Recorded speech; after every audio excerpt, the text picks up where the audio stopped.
Seigneur, n'y a-t-il que peu de gens qui soient sauvés? Frères et sœurs, la question que cet inconnu de l'Évangile pose à Jésus nous plonge dans le domaine complexe, très complexe, de la théologie du salut. Qui sera sauvé? Les baptisés? Ceux qui font le bien, chrétiens ou païens? Irons-nous tous au paradis, qu'on soit bénis ou qu'on soit maudits, bonne sœur ou voleur, comme l'affirme Paul Naref? Ou au contraire, comme l'enseigne la Vierge Marie à Fatima, le 19 août 1917, priez, priez beaucoup et faites des sacrifices pour les pécheurs, car beaucoup d'âmes vont en enfer. Jadis, il y a encore quelques décennies, certains prédicateurs menaçaient assez facilement de l'enfer. Et aujourd'hui, la tendance est plutôt inverse. On a l'impression que le chemin du ciel est comme une autoroute en pente douce et sans péage, et si on tombe en panne sur le chemin, la dépanneuse de l'amour du Seigneur viendra nous conduire à destination. Pourquoi une telle antinomie? Est-ce une évolution de notre compréhension de l'Évangile? Une évolution du magistère de l'Église? Pas vraiment. Mais ma réponse va peut-être vous paraître simpliste. En fait, je dirais tout simplement, c'est compliqué. Il faut dire que Jésus lui-même sème le trouble. Je prends simplement deux affirmations de Jésus lui-même. Dieu, en effet, n'a pas envoyé son Fils dans le monde pour qu'il juge le monde, mais pour que le monde soit sauvé par lui. On retrouve ici cette idée d'un appel large au salut. Mais Jésus aura aussi cette parole. Large en effet, et spacieux, est le chemin qui mène à la perdition, et il y en est beaucoup qui s'y engagent. Mais étroite est la porte et resserré le chemin qui mène à la vie, et il en est peu qui le trouvent. Le Christ affirme ici que les hommes prennent part à leur salut, par les choix, les décisions qui arpentent leur existence. La vie éternelle dépend aussi de notre vie sur terre. Comme ces affirmations viennent de Jésus, aucune n'est fausse. Mais attention, aucune n'est vraie à elle seule. Il nous faut éviter le piège de l'optimisme moderne. Amour de Dieu égale paradis. Ou le pessimiste puritain, tu es indigne de Dieu égale enfer. Que devons-nous faire alors?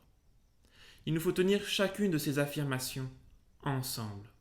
Et peut-être que dans nos esprits surgit alors la question de cet inconnu de l'Évangile de ce matin. Seigneur, n'y a-t-il alors que peu de gens qui soient sauvés? Et que fait Jésus? Regardez bien. Répond-il à la question? Eh bien non. Voilà bien le genre de questions auxquelles Jésus ne répond jamais directement. Les dates, les délais, tout cela, à ses yeux, n'était que vaine curiosité. On lui demande une sécurité, il répond par une exigence. On lui demande y aura-t-il beaucoup de sauvés? Il répond calmement tâche d'être de cela, rien n'est fait d'avance. Alors, examinons de plus près sa réponse. Elle est composée de 3 images. Première image, la porte étroite.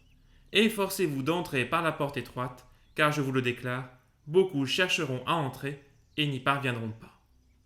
Quand Jésus parle d'une porte étroite, il ne veut pas dire que l'entrée dans le royaume de Dieu sera congestionnée comme une autoroute qui bouchonne au niveau du péage au retour des vacances.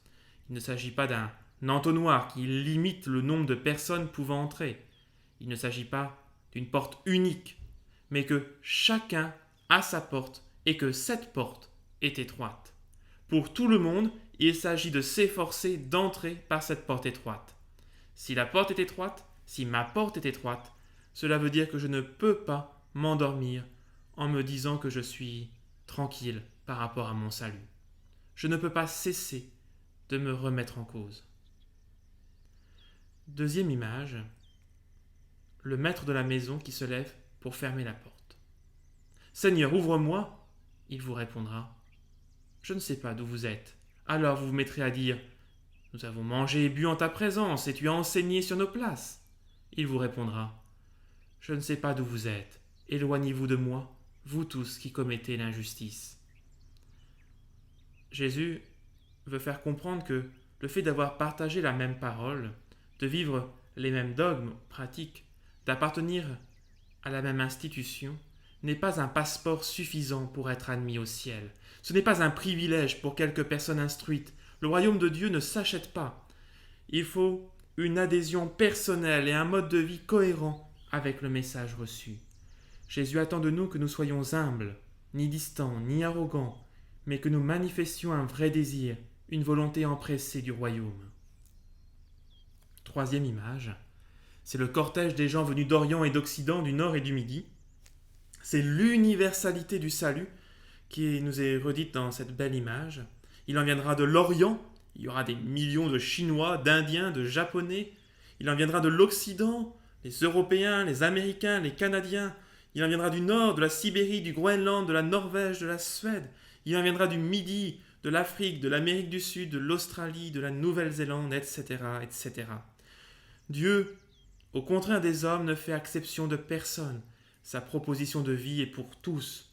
Alors, réjouissons-nous de savoir que le salut sera donné largement aux hommes qui auront mené une vie juste et qui auront su déployer un amour sincère. Frères et sœurs, comme l'anonyme de l'Évangile qui pose cette question, « Seigneur, n'y aura-t-il que peu de gens qui soient sauvés ?» Nous aimerions nous aussi avoir des certitudes, des points concrets. Mais retenons bien la leçon de Jésus ce matin. Vous êtes appelés, tous, mais tâche d'être au rendez-vous. Tâche d'être là.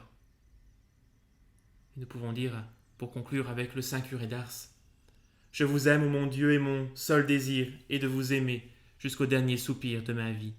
Je vous aime, ô Dieu infiniment aimable, et j'aime mieux mourir en vous aimant que de vivre un seul instant sans vous aimer. Je vous aime, ô mon Dieu, et je ne désire le ciel que pour avoir le bonheur de vous aimer parfaitement.